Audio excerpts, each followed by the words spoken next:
তখন একটা আনন্দ আছে না নাই? সারাদিন রোজা রাখলেন রমজানে, কি কষ্ট, তৃষ্ণায় গলা ফেটে যায়, কিন্তু ইফতারির সময় যখন রুহ আফজার শরবতটা খাই কেমন লাগে? একটা আনন্দ আছে না নাই? এজন্য আল্লাহ বললেন فإن مع العسر يسرا إن مع العسر يسرا ও নবী, কষ্টের দিন মক্কায় অল্প কিছু দিন, মদিনাতে আনন্দের দিন অপেক্ষা করছে। আমাদের জীবনে যে দুঃখ কষ্ট আসে আমরা ধৈর্য ধরবো, তাওয়াক্কুল করবো একজনের উপর, তিনি কে?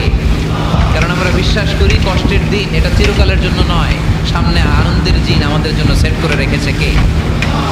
তাহলে আমরা সূরাতুল ইনশিরাহ থেকে 3টা নেয়ামতের বর্ণনা শুনলাম, বিশ্বনবীকে কি সান্ত্বনা দেয়া হলো সেটা শুনলাম। এবার 2টা গাইডলাইন শুনে তাফসীর আমরা শেষ